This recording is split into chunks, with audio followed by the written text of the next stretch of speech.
ஓப்பனாக கேட்டுறேன், மாநாடு நடத்துறதுல பிரச்சனையா இல்லை திருமணம் நடத்துறது உங்களுக்கு பிரச்சனையா? இல்லை, ரெண்டுமே பிரச்சனை இல்லை. மாநாடு நடந்த பிறகு இந்த சமூக மக்கள்லாம் இப்படி தான் ஒழுக்கக்கேடாக இருப்பான்னு நீங்கள் ஒரு நெரட்டிவ் செட் பண்ணுறீங்கல்ல, அதுதான் எனக்கு பிரச்சனை. இது வந்து டாஸ் மார்க் இல்லை, டாஸ் மேக் இல்லை, ஸ்பெல்லிங் கதெல்லாம் எங்களுக்கு தேவையில்லை. பீர் அப்படியே குடிச்சிக்கலாம், பிராந்தி வந்து சோடா தண்ணி ஊற்றி குடிக்கணும், இந்த கதெல்லாம் எங்களுக்கு தேவையில்லை. ராவா குடிக்கிறவங்க கூட எங்கள் ஆள்லாம் இருக்கிறோம், அது பிரச்சனையே இல்லை. அதான் இப்போ பிரச்சனை எங்களுக்கு. என் தாலி அறுக்குது, அதுக்கு வழி சொல்லு. குடிக்கிறதுக்கு தமிழ்நாட்டில் உள்ள ஆண்களும் பெண்களும் அப்படியே படை திரண்டு அப்படியே போயிடுவாங்களா? சரி, இப்போ போலியா? அப்புறம் கணிசமானவங்க கூட சொல்ல போறானா போலியா? குறைஞ்சபட்சம் ஒரு மணி நேரம் 2 மணி நேரம் கரெக்ட் டைமிங்காவது குறைக்கிறேன். அப்படியாவது ஏதாவது ஒரு கிளிகிளி போய் காட்டிருக்கலாம். கடைசியில் எடுத்து எங்கள் வாயில வச்சுட்டு போகிறாங்க. நீலாம் குடிக்காத, நீ முதல்ல குடிக்காமல் எடுத்து நான் எப்படி விற்கிறேன் பார்த்துக்கலாம். எங்கள் அண்ணன் திருமாவளவன் என்ன ரெமெடி கொடுத்தாரு, இல்லை வந்த பெருந்தகைகள் என்ன ரெமெடி கொடுத்தாங்க சொல்லுங்க. மது குறித்த ஒரு எச்சரிக்கை, மதுவை குறித்த எச்சரிக்கை கொடுத்தாங்க. சாப்பிட்டீங்கன்னா பிரச்சனை வரும், அதை ஒழிப்பதற்கான விஷயங்களை பற்றி பேசுகிறேன். சாப்பிட்டு தான் கர்ம முடிச்சவங்கலாம் இப்படி மாதிரி ஆயிட்டான் தானே ஜனங்க கிளம்பி வராங்க. இந்த குடியை தெரிஞ்சு தான் சார், அந்த பாதிப்பை உணர்ந்து தான் சார் நாங்கள் வரோம். குடிச்சா குடல் வந்துடும் எங்களுக்கு தெரியுமில்ல, இல்லை பிராந்தில் வந்து தண்ணி ஊற்றி குடிக்கணும்னு எங்களுக்கு தெரியுமில்ல, அதை கற்றுக்கிறதுக்காக வந்தோம். எம்எல்ஏ அனுப்பியது யார்? அவங்க சொல்லும்போது நீங்க சொல்றது அனுப்பியது யார்? திமுக. திமுக தலைவர் முதல்வர் ஸ்டாலின் முதல்வர் தானே அனுப்புறாரு. முதல்வரின் பிரதிநிதி தானே. அதையாவது ஒத்துக்கிற மாநாடு இல்லாம தனியா கூட போய் சொல்லிருக்காங்க. நமக்கு தெரியாம இருங்க, முதல்வரின் பிரதிநிதியா இல்லையா அவங்க? யோ 2 பேர் போங்கன்னா இவன் அன்னார் வெள்ளத்துல என்ன வேர்களை வெள்ளத்துல தானே உள்ள 2 பேரும். சரி, மறைவுக்கு பின்னாடி கூட அந்த அழுத்தத்தை கொடுத்துருக்கலாம். திரும்ப பேசுறது எதுவுமே இப்போ முதல்வருக்கு எதுவுமே தெரிஞ்சிருக்காதா? எல்லாமே தெரிஞ்சுதானே செய்யும். என்ன இப்போ யாருக்குமே தெரியாத திரைமறைவு பின்னாடி அழுத்தம் கொடுத்தது உங்களுக்கு எப்படி தெரியும்? பிசிகா சார்ந்த பிரமுகர்கள் நம்ம எடுக்கிற ஒவ்வொரு பேட்டியிலையுமே இந்த கேள்வி நாங்கள் கேட்கும்போது அவங்க தான் சொல்றாங்க, முதல் அழுத்தமே தமிழக அரசுக்கு தான், அதுக்கப்புறம் தான் மத்திய அரசு அப்படிங்கிறாங்க. எங்க இது நீ அழுத்தத்தை காணுமே? இதில் எங்களுக்கு தெரியாம எங்க வச்சு அழுத்தின சொல்லு. அழுத்தினியா இல்லை அமுங்கனியா?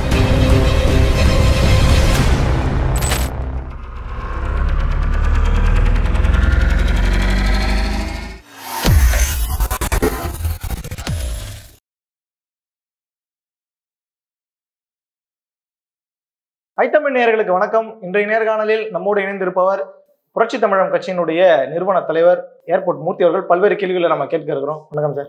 மாநாட்டுக்கு மறுபடியும் நம்ம வருவோம் சார். இந்த மாநாட்டில் வந்து ராஜாஜி அவர்களுடைய கட் அவுட்டு சர்ச்சைக்குள்ளாச்சு, காந்தியடிகளுடைய கட் அவுட்டும் சர்ச்சைக்குள்ளாச்சு. இது எப்படி பார்க்குறீங்க நீங்கள்? அதாவது புகைப்படங்களோ கட் அவுட்டுகளோ வெச்சவ மூஞ்சில் காரி துப்பிச்சுன்னு வச்சிங்களேன், யாருமே வைக்க மாட்டோம். ஏன் இப்படி சொல்கிறீங்க? ஏன் இப்படி சொல்கிறீங்க? ஆமாம், கட் அவுட்டு காரி துப்புதுன்னு வைங்க வெச்சவன் மூஞ்சில். இந்த மாநாடு இல்லை, எந்த மாநாட்டிலையும் யாரும் எந்த கட் அவுட்டும் வைக்க மாட்டோம். இதுக்கு வேறு என்ன பதில் சொல்லுவாங்க? அதால் கட் அவுட் வைத்ததால் அவர்கள் கொள்கைப்படி நாங்கள் இருக்கிறோன்றதுலாம் இல்லை, புரியுதா? சும்மா ஏதாவது ஒரு 4 உருவத்தை வைக்கிறோம். மொத்தமாக திருமாவளவன் எங்கள் அண்ணனோட கட் அவுட்டே வச்சா என்ன சொல்லுவாங்க? ஏன் எந்த பக்கம் திருமாவளவனாக இருந்தாரியான்னுவாங்க.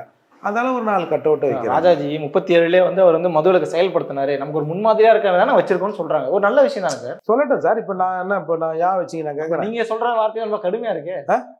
ராஜாஜி அதை மட்டும் தான் செஞ்சாரா? இவ்வளோ நாள் ராஜாஜியை திட்டினீங்க, ஏதோ குலக்கல்வினீங்க, அவன் கிராஸ் பெல்ட் அப்படி இப்படிலாம் அவங்க மறுக்கலையே. யாரு? விசிகாவோ திமுகவோ அதை மறுக்கலையே சார். இப்போ ராஜாஜி வந்து 31 வந்து 31 வரைக்கும் இங்கே வந்து தடங்கள் பண்ணாரு, 37 வரைக்கும் பண்ணாரு, இதெல்லாம் இப்போ பிரச்சனையே இல்லை சார். சரி, அவங்கெல்லாம் செத்து மண்ணோட மண்ணா போயிட்டாங்க சார். சரி, இப்போ நடைமுறைக்கு வாங்க சார். இப்போ எனக்கு பாதிப்பு இருக்கு சார். சரி, அந்த காலத்துல எங்க தாத்தா குடிக்காம இருந்திருக்கலாம், நான் குடிச்சு அழிஞ்சிடுறேன். எங்க தாத்தாக்கு குடிக்கிறதுக்கு வாய்ப்பு இல்லாமல் இருந்திருக்கலாம், இப்போ எனக்கு வாய்ப்பு இருக்கு, அதான் நான் குடிக்கிறேன். அதால அது தடுங்கன்னு தான் நான் சொல்றேன். இது வந்து டாஸ் மார்க் இல்லை, டாஸ் மேக் இல்லை, இந்த கதை ஸ்பெல்லிங் கதைலாம் எங்களுக்கு தேவையில்லை. பீர் அப்படியே குடிச்சிக்கலாம், வந்து பிராந்தி வந்து சோடா தண்ணி ஊற்றி குடிக்கணும், இந்த கதைலாம் எங்களுக்கு தேவையில்லை. ராவா குடிக்கிறவங்க கூட எங்கள் ஆள்லாம் இருக்கிறோம், அது பிரச்சனையே இல்லை. அதான் இப்போ பிரச்சனை எங்களுக்கு. என் தாலி அறுக்குது அதுக்கு வழி சொல்லு. அதை விட்டுட்டு ஒன்றிய அரசு எப்போ வந்து எல்லாத்துக்கும் சொல்றது சொல்லுங்க. இப்போ ஒரு 5 மாநிலங்கள் இருக்குல்ல, அவங்களாம் ஒன்றிய அரசை கேட்டு போனானா, ஒன்றிய அரசை கேட்காம போனானா? அப்புறம் நாயகன் படத்துல சொல்ற மாதிரி இது அவனை என்னத்த சொல்லு இவனை என்னத்த சொல்லு அப்படின்ற மாதிரிலாம் இருக்கு. காரணம் சொல்றாங்களே, இப்ப நீங்க தமிழ்நாட்டிலே மதுவிலக்கு அமல்படுத்தினா பக்கத்து மாநிலத்துக்கு போக மாட்டாங்களான்னு கேக்குறாங்க. போட்டோம் சார், எல்லாவனும் தமிழ்நாட்டை அப்படியே காலி பண்ணி போயிடுவானா? குடிக்கிறதுக்கு சரி தமிழ்நாட்டில் உள்ள ஆண்களும் பெண்களும் அப்படியே படை திரண்டு அப்படியே போயிடுவாங்களா? சரி, இப்போ போலியா? போறாங்க. அப்புறம் கணிசமானவங்க கூட சொல்லலாம். போறானா போலியா? இப்போ நம்ம சென்னையில் இருக்கிறோம். சரி. முன்னெல்லாம் பார்த்தீங்கன்னா சனி ஞாயிறு இங்கேருந்து பசங்க கிளம்புவானோ. இப்போ அதெல்லாம் இருக்கா? நிறையா. அந்த பக்கம் போனால் பாண்டிச்சேரியில் குடிக்கலாம். தமிழ்நாட்டை விட பாண்டிச்சேரியில் சரக்கு நல்லா இருக்கும் அப்படின்ட்டு தான் குடிக்கிறானே தவிர, எவனை மாப்பிள்ள அங்கே 100 ரூபான்னா இங்கே 150 ரூபான்னா அங்கே 80 ரூபாடா அப்படின்னு எவனா போகிறானா? அப்படி இல்லையே. நீங்கள் அந்த அந்த குறைந்த அளவு மக்கள் வந்து அங்கே போய் குடிப்பான்றதுக்காக ஒட்டுமொத்தமாக எல்லார் வாயிலும் இங்கே ஊற்றுவியா? இந்த லாஜிக்கே தப்பாச்சே. குடிக்கிறவன் வந்து குடிக்கிறான்னா அவனுக்கு நம்ம வாய்ப்பை ஏற்படுத்தி கொடுத்துருக்கோம். இப்போ நீங்கள் 12 மணிக்கு கடை திறக்கிறீங்க. இப்போ ஒரு 4 மணிக்கு கடை திறங்களேன், என்ன நடக்கும்? 12 மணிக்கு வாங்குறோம், 4 மணி வரைக்கும் வெயிட் பண்ணி வாங்கிட்டு போகிறான். 9 மணிக்கு மூடு, 10 மூடு, 9:55க்கு போகிறவன் 9:50க்குள்ளே சரக்கு வாங்கலாம்னு நினைக்கிறவன் எப்பா 8:50க்குள்ளே வாங்கினேன், சீக்கிரம் வேலையை முடியா. அப்படி தான் சார் வாய்ப்பு இருக்கும். இல்லை குறைஞ்சபட்சம் இந்த மாநாட்டுக்கு ஒரு மரியாதையை நீங்கள் தரணும்னு நினச்சா கூட, சரி என்னவோ இந்த ஆள் பொய்யா தான் கேட்குறாரு எங்கள் அண்ணன், ஜனங்க ஏதோ பாவம் அப்பாவி ஜனங்க வந்து நிற்குது, நம்ம 2 பேரும் வந்திருக்கிறோம், மதுக்கடை மூடுவோன்னு ஏதாவது சொல்லுவோன்னு ஜனங்க வந்து நிற்குது. குறைஞ்சபட்சம் ஒரு மணி நேரம் 2 மணி நேரம் கடை டைமிங் ஏதாவது குறைக்கிறேன், அப்படியாவது ஏதாவது ஒரு கிளிகிழிப்பியை காட்டிருக்கலாம். கடைசியில் எடுத்து எங்கள் வாயில வச்சுட்டு போகிறாங்க. நீலாம் குடிக்காத, நீ முதல்ல குடிக்காமல் நிறுத்து, நான் எப்படி விற்கிறேன் பார்த்துடலாம். சார் இது எவனா வேறு ஸ்டேட்டில் கேட்ட சிரிப்பான் சார், கேவலப்படுத்துவான் நம்மளை. அந்த மாதிரி வேலையில் முடிந்த மாநாடு தான் இது. யாருக்கு சொல்ல போனால் இதில் வந்து நான் என்ன சொல்கிறது? இல்லை நான் ஓப்பனாகவே கேட்டுறேன், மாநாடு நடத்துனதுல பிரச்சனையா இல்லை திருமணம் நடத்துறது உங்களுக்கு பிரச்சனையா? இல்லை, ரெண்டுமே பிரச்சனை இல்லை. மாநாடு நடந்த பிறகு இந்த சமூக மக்கள்லாம் இப்படி தான் ஒழுக்கக்கேடாக இருப்பான்னு இன்னைக்கு ஒரு நெரட்டிவ் செட் பண்ணுறீங்கல்ல, அதுதான் எனக்கு பிரச்சனை. சார் யார் சார் செட் பண்ணது அப்படி? சார் எல்லா டிவி ட்விட்டர் எல்லாம் பாருங்க போட்டிருக்காங்க. சிலரை வச்சே நம்ம எல்லாருமே தீர்மானிப்போம். நீங்க தான் முன்னாடி சொன்னீங்க சிலரை வச்சா இந்தியா தீர்மானிக்க போறீங்க. இல்லை இந்த மாதிரி ஒரு இமேஜை இன்னைக்கு எல்லாரும் பேசுறான். யூடியூப் எடுங்க, மாநாட்டு அவலங்கள்னு போடுறான். சார் நீங்க நல்லா தெரியும், அவங்க மறுக்கிறாங்க சார். அவங்களுக்கு நம்ம சார் அவங்க மறுக்கிறாங்க. நான் அதெல்லாம் நான் சொல்ல வரல சார். ஆனால் இப்போ வந்து இந்த வீடியோவை பார்க்குறவன் உடனே அந்த மாநாட்டுக்கு போன யாரும் சேப்பா அவங்க மாநாட்டில் பிள்ளைப்பா நடந்தாப்பா அப்படியா கேட்க போகிறான் பத்தியா, அப்படிதான் பார்ப்போம். நான் சொல்றது நீங்கள் புரிஞ்சிக்க மாட்டீங்க. அதாவது இந்த மாநாடு முடிந்த பிறகு இவ்வளவு கண்டம் பண்ணி வீடியோலாம் வருதுல்ல, இதுக்கு முன்னாடி எந்த மாநாட்டிலையாவது இந்த மாதிரி வந்திருக்கான்னு கேட்குறேன். இதே மாதிரி தானே அந்த மாநாட்டிலையும் நடந்திருக்கும். ஏன் இதை வந்து பெருசுப்படுத்துகிறாங்க? அப்போ எங்கள் மக்களை கூட்டி அரசு பாரதி அசிங்கப்படுத்தின மாதிரியே திருமாவளவன் அசிங்கப்படுத்திருக்காரு நான் சொல்கிறேன். யார் அசிங்கப்படுத்துனது? எல்லாரும் சேர்ந்து தான், திருமாவளவன் சேர்ந்து தான். திருமாவளவன் அசிங்கப்படுத்தினாரா? வேற என்ன? என்ன சார் இது ஏற்புடைய கருத்தா சார் இதெல்லாம்? ஆமா சார், மக்கள் எந்த மக்களுக்காக போராடுறாரோ அந்த மக்கள் எப்படி அவர் அசிங்கப்படுத்துவார் சார்? மக்கள் வந்து இந்த மாநாட்டுக்கு போனா, இந்த மாநாட்டுக்கு நம்ம எதுக்கு வலு சேர்க்கணும்னா உண்மையிலே குடி நம்மளை பாதித்து இருக்கிறது அப்படின்ற ஒரு உண்மையான நோக்கத்தோடு தான் ஜனங்க வந்தாங்க. இவனு சொல்ற மாதிரி 1000 கொடுத்தாங்க, 500 கொடுத்தாங்க, ஜாக்கெட் கொடுத்தாங்க, புடவை கொடுத்தாங்க, அப்படிலாம் கொச்சைப்படுத்துவாங்க. ஏதோ அந்த நோக்கம் இருந்திருக்கும்ல. ஆமா ஆமா கரெக்டு தான், குடியால ரொம்ப சீரழிகிறாங்க அப்படின்னு நினைச்சிருப்பாங்கல்ல. அந்த வந்த மக்களுக்கு நம்ம என்ன ரெமடியை கொடுத்தோம் சொல்லுங்க, ஒரு ரெமடி சொல்லுங்க. இல்லை திருமாவளவன் பேரை விட்ட சொல்றேன், எங்க அண்ணன் திருமாவளவன் என்ன ரெமடி கொடுத்தாரு, இல்லை வந்த பெருந்தகைகள் என்ன ரெமடி கொடுத்தாங்க சொல்லுங்க. மதுவை குறித்த ஒரு எச்சரிக்கை, மதுவை குறித்த எச்சரிக்கை கொடுத்தாங்க. சாப்பிட்டீங்கன்னா பிரச்சனை வரும், அதை ஒழிப்பதற்கான விஷயங்களை பத்தி பேச. சாப்பிட்டு தான் கர்ம முடிச்சவங்கலாம் இப்படி மாதிரி ஆயிட்டாந்தானே ஜனங்க கிளம்பி வராங்க. இந்த குடியை தெரிஞ்சுதான் சார், அந்த பாதிப்பை உணர்ந்து தான் சார் நாங்க வரோம். சரி, குடிச்சா குடல் வந்துடும் எங்களுக்கு தெரியுமில்ல, இல்ல பிராந்தில வந்து தண்ணி ஊற்றி குடிக்கணும்னு எங்களுக்கு தெரியுமில்ல, அதை கத்துக்கிறதுக்காக வந்தோம். என்ன தீர்வை நீங்க கொடுத்தீங்க அதை மட்டும் சொல்லுங்க சார். ஒட்டுமொத்தமா மக்கள் எல்லாம் ஒன்னா சேர்ந்து மத்திய அரசுக்கு ஒரு அழுத்தத்தை கொடுக்குறாங்க சார். இதை விட என்ன சார் செய்யணும்? ஒரு மாநாட்டுல இதை தானே பண்ணுவாங்க வழக்கமா. அதாவது இது எப்படி இருக்குதுன்னா, அண்ணா நகர்ல ஒரு பொருளை தொலைச்சிட்டு அம்பத்தூர்ல போய் தேடுற மாதிரி இருக்குது. அண்ணா நகர்ல என் 3 டீ கடை வந்துச்சு சார். சரி, நான் அம்பத்தூர்ல போய் தேடுறேன். சரி, சரியா? அதுதான் இந்த மாநாட்டின் நோக்கம். அப்படிதான் நடந்தது. அப்ப நீங்க வந்து அந்த கருத்துல தான் இருக்கீங்க. திரும்ப வந்து திமுகவுக்கு வந்து ஸ்கிரிப்ட் வாங்கிக்கிட்டாரு, திமுக பயந்து தான் பண்ணிட்டு இருக்க அந்த கருத்துல தான் நீங்க இருக்கிறீங்க. ஆமா, மாற்று கருத்து எதுவும் கிடையாதுங்க. அது அந்த இடத்துல வந்து ராமதாஸ் இருந்தாலும் சீமான் இருந்தாலும் இந்த கருத்து மாறி இருக்கனால உங்களுக்கு திருமாண்டனால தான் இப்படி பேசுறீங்க, அப்படித்தானே? நீங்க என்ன வேணாலும் சொல்லுங்க. ராமதாஸோ இல்ல ராமதாஸ் ஐயாவோ இல்ல வந்து சீமானோ இருந்தா இது இந்த மாதிரி நடந்திருக்காரு. அவங்க நேரடியா மாநில அரசே கடையை மூடுறா அப்படின்னு தான் வந்திருக்கும். இந்த மாதிரி மொக்க தீர்மானம்லாம் அதுல இருந்திருக்காது. மாநாடு எடுத்து நடத்துறதே மாநில அரசுக்கு தானே சார் நடத்துறது ஆக்சுவலா. காட்டுங்க அந்த தீர்மானம். நோக்கமே அப்படிதானே சார். தீர்மானத்தை படிச்சீங்களா? படிச்சது. ஒருத்தனாவது தமிழக அரசு மதுக்கடைகளை மூட வேண்டும் சொன்னாங்களா? இல்ல நம்ம விசிகா சார்ந்த பிரமுகர்கள் நம்ம எடுக்கிற ஒவ்வொரு பேட்டியிலுமே இந்த கேள்வி நாங்க கேட்கும்போது அவங்க அதான் சொல்றாங்க, முதல் அழுத்தமே தமிழக அரசுக்கு தான், அதுக்கப்புறம் தான் மத்திய அரசு அப்படிங்கிறாங்க. எங்க இது நீ அழுத்த காணுமே இதுல? எங்களுக்கு தெரியாம எங்க வச்சு அழுத்தின சொல்லு. அழுத்தினியா இல்ல அமுங்கனியா வெளியில சொல்லு. காணுமே உன் தீர்மானத்துல காணுமே. பேசும்போது கூட ஒன்றும் சொல்லலையே நீ. மாநில அரசோட கடையை மூடணும், எங்க சமூகம் இப்படி வந்து சீரழிஞ்சிருக்கு, கோஷம் வரலையா சார்? குறைஞ்சபட்சம் மதுக்கடைகளை தமிழக அரசே மூடுன்னு ஒரு கோஷம் வரல சார். அதுல இவங்க பாட்டு அது மத்திய அரசுக்கு, நமக்கு இல்லை, அது நம்ம தமிழக அரசு. அது மோடியை பார்த்து சொல்றாங்க, நமக்கு என்ன அப்படின்னு அரசு கண்டுக்காமல இருந்தது. அப்போ இவ்வளவு பெருந்திரள் கூட்டம் மனித வளம் வீணாக்கப்படுதுன்னு இல்லையா?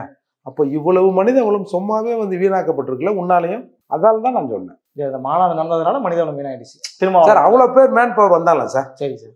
அவ்வளோ ஒரு எனர்ஜியா வேலை வெட்டி விட்டுட்டு எல்லாம் தேடி பஸ்ல ஏறி வந்தான்ல, அந்த மனித வளம், அந்த கூட்டப்பட்ட மனித வளம் அங்க வீணாச்சா இல்லையா? அந்த மனித வளத்துக்கான ரிசல்ட் ஒண்ணுமே இல்லையே. அவனுடைய எதிர்பார்ப்புல 1% கூட நடக்கலையே. இல்ல நீங்க சொல்ற மாதிரி நீங்க ஏதோ புதுசா கண்டுபிடிச்சு சொன்னீங்கல்ல, கடையை படிப்படியா குறைஞ்சிருந்தேன். அட்லீஸ்ட் அதுல சரி, நாங்கள் உடனடியாக ஒரு 1000 கடைகளை தமிழ்நாட்டில் குறைக்கிறோம், நாளையே நாங்க முதல்வர்கிட்ட அதை பேசுறோம். டேய் ஒரு பொய்யாவது சொல்லுங்கடா பாருங்க சார். அவங்க கட்சியில பொறுப்புல இருக்காங்க சார், அவங்க அதிகாரத்துல கிடையாது. ஒரு எம்எல்ஏ அனுப்பியது யார்? அவங்க சொல்லும்போது நீங்க சொல்ற அனுப்பியது யார்? திமுக தான். திமுக தான். திமுக தலைவர் முதல்வர் ஸ்டாலின் தான். முதல்வர் தானே அனுப்புறாரு, முதல்வரின் பிரதிநிதி தானே. சரி, அதையாவது ஒத்துக்க. மாநாடு இல்லாம தனியா கூட போய் சொல்லிருக்காங்க, இருங்க நமக்கு தெரியாம இருங்க. முதல்வரின் பிரதிநிதியா இல்லையா அவங்க? யோ 2 பேர் போங்கன்னா இவன் அன்னார் வேளத்துல என்ன வேர்கலர்கள் வச்சிருந்தானுல 2 பேரும் பொறுப்பாளர்கள் தானே. அந்த பொறுப்பை டெபியூட் பண்றது யார்? சிஎம் தானே. அப்ப யாரோ எவனோ அந்த மாதிரி சொல்றீங்க. நான் அசிங்கப்படுத்துறேன், நீங்க தான் அவங்களை அசிங்கப்படுத்துறீங்க. நீங்க நெரேட்டிவ் பண்ணாதீங்க, அப்பெல்லாம் எதுவும் பண்ணல. அவங்க திரைமறைவுக்கு பின்னாடி கூட அந்த அழுத்தத்தை கொடுத்துருக்கலாம். திரும்ப பேசுறது எதுவுமே இப்ப முதல்வருக்கு எதுவுமே தெரிஞ்சிருக்காதா? எல்லாமே தெரிஞ்சுதான் செய்யும். என்ன யாருக்குமே தெரியாது திரைமறைவு பின்னாடி அழுத்தம் கொடுத்தது உங்களுக்கு எப்படி தெரியும் சார்? நடந்திருக்கலாம் சார். மதுவிலக்கு எதிராக ஒரு போராட்டம் நடக்கிறாங்க, நமக்கு எதிராக அந்த போராட்டம் இருக்கு, நம்ம அதை படிப்படியாக குறைக்கலாம். இப்ப 8ஆம் தேதி வரை ஏற்கனவே சொன்ன கவுன்சில் கூடுறாங்க, குறைக்கிறது வாய்ப்பு இருக்கு. ஏற்கனவே வந்து நம்ம 500 கடையில குறைச்சோம், அதிமுக டைம்லயும் ஒரு 2000 கடை குறைச்சாங்க. ஒரு மாநாடு நடக்கிறதானே சார். ஒரு மாநாட்டின் வெற்றி, அந்த மாநாட்டில் ஏற்றப்பட்ட தீர்மானங்களுக்கு உடனடியாக நாங்கள் 1-2 ஏற்றுக்கிறோன்றது தான் அதோட வெற்றி. நீங்கள் 2ஆம் தேதி மாநாடு போடுங்க, சரி, நாங்கள் அடுத்த வருஷம் கூட சொல்லுவோம், அதுக்கு நீ பெருமை எடுத்துக்கலாம். நாங்கள் 2ஆம் தேதி 2024 மாநாடு போட்டோம், அதோட அழுத்தம் தான் அழுத்தி 2025 ஒரு 500 கடையை வந்து நிறுத்துனாங்க அப்படின்னு நீ மாற்றி தட்டிக்கலாம். அது உண்மையான வெற்றி நீ எப்படி சொல்ல முடியும்? ஒட்டுமொத்தமாக 3 நாள் தான் உண்மையான வெற்றி. ஆமா, இந்த மாநாடு நடத்துவதனுடைய ஒரு நோக்கமே அதுக்கு வந்து உள்நோக்கத்தை கற்பிக்கிறாங்க. மாநாட்டில் இந்த சீட்டு பேரத்துக்கு தான்ற மாதிரி விமர்சனத்தை திரும்பவும் அதுக்கு பதில் கொடுத்தாரு சார். அதை எப்படி பாக்குறீங்க? அவங்க ஒன்றும் பெருசா சீட்டு, தேர்தல் கட்சி நடத்துறது சீட்டை வந்து அதிகம் வாங்குறதுக்கு தான். ஏன்னா அதால வந்து போன தடவை எனக்கு 6 கொடுத்தீங்க, இந்த தடவை 5 கொடுங்கன்னா எவனும் ஒத்துக்க மாட்டான். எனக்கு 6 துப்புவாங்க.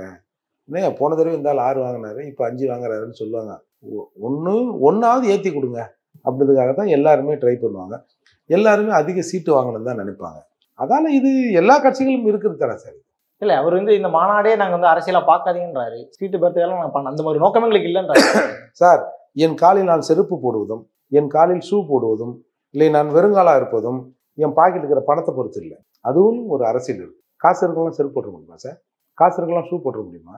காசு இருக்கலாம் வண்டி வாங்கி ஓட்டுற முடியுமா? முடியாதா? அப்போ இந்த பொருளை வாங்குவதற்கு எது தேவை? காசு இல்லையா? காசு இருக்கு, காசு இருக்கிறனால அதை வாங்கிட முடியுமா? அதை அனுபவிச்சிட முடியுமா?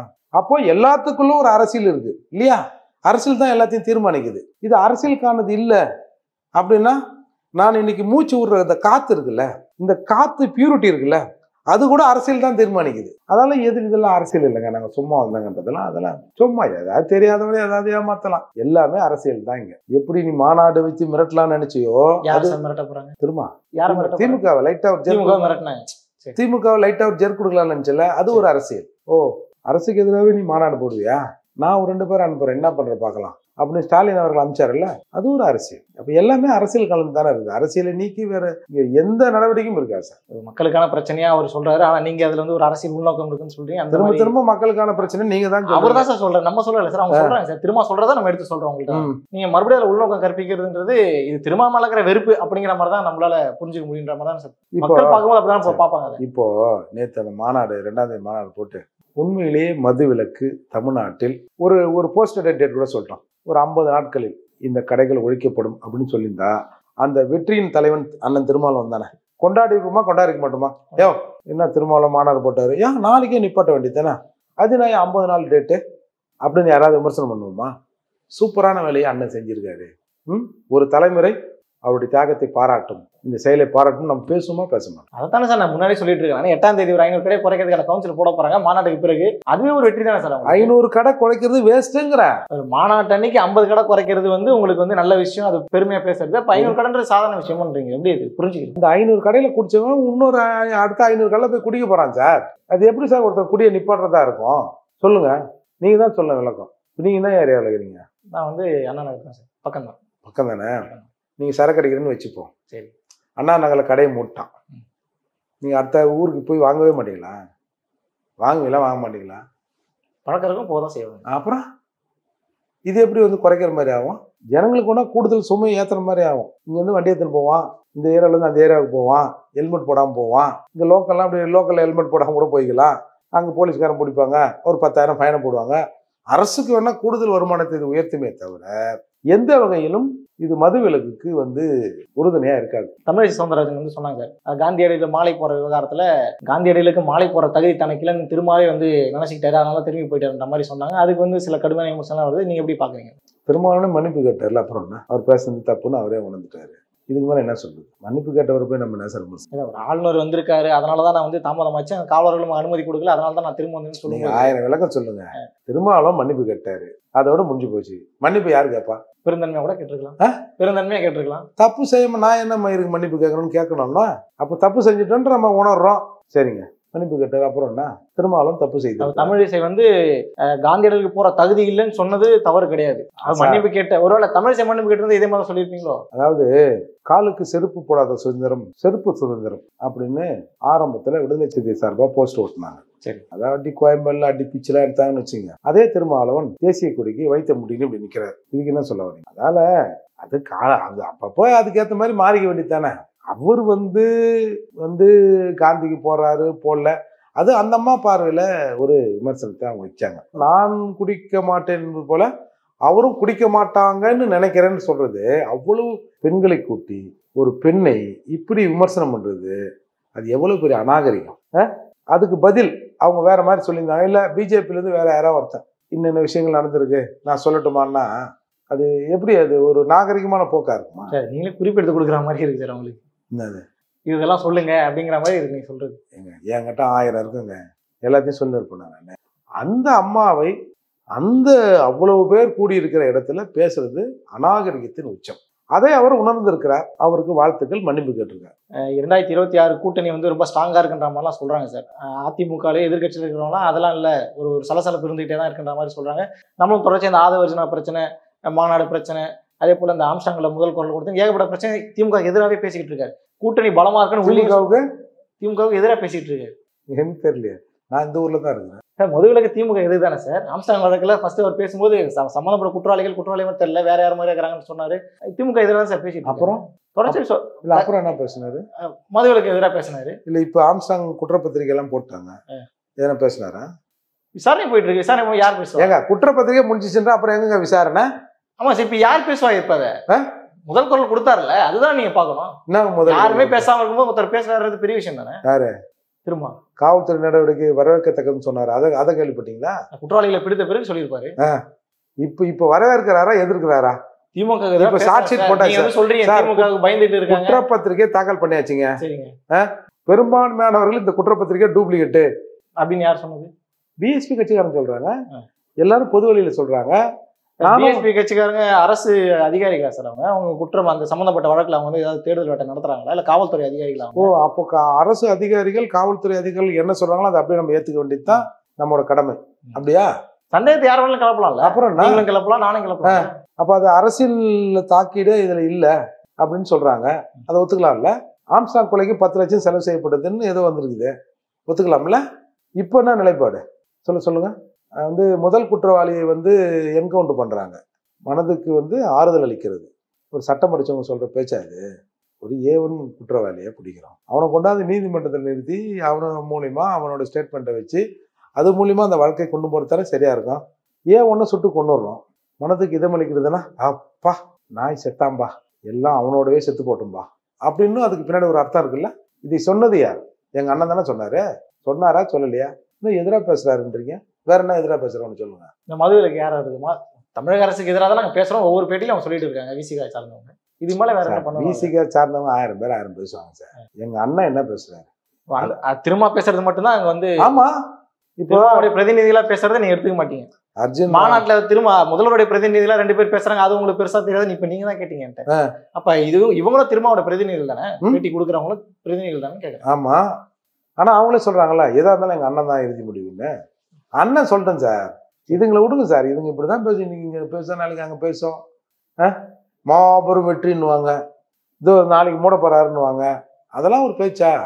அவரு தலைமை என்ன சொல்லுதுன்னு பார்ப்போம். தொடர்ச்சி நம்ம எந்த கேள்விகளும் நீங்க எதிர்கருத்து வைக்கணுன்ற மாதிரி திருமாவே எதிர்த்து நீங்க பேசுன்ற மாதிரி தான் இருக்குது. அந்த மாதிரி தான் புரிஞ்சுக்க முடியும். நான் சொல்ற கருத்துல நீங்க இது சொல்றது தவறாகுது, நீங்க ஏதாவது ப்ரூவ் பண்ணுங்க. நீங்க ப்ரூவ் பண்ணீங்கன்னா நான் அதுல உண்மையை தான் நான் ஒத்துக்கிறேன். எனக்கு ஒன்றும் இதுல வெக்கம் இல்லை. ஏன்னா எல்லாருக்கும் எல்லா விஷயமும் தெரிய வேண்டிய அவசியமும் இல்லைல்ல. என் பார்வையில நான் ஒரு கருத்தை வைக்கிறேன். இந்த கருத்துல ஓட்ட இருக்கு, உடைச்சல் இருக்குன்னா சொல்லுங்க, திருத்திக்கலாம். பல்வேறு கேள்விகளை நீங்க கேட்டிருக்கீங்க, சில அறிவுறுத்தலையும் கொடுத்துருக்கீங்க. நம்ம அப்படியே கொண்டு போய் மக்கள்கிட்ட சேர்ப்போம், மக்களே முடிவெடுக்கணும் சார். நன்றி.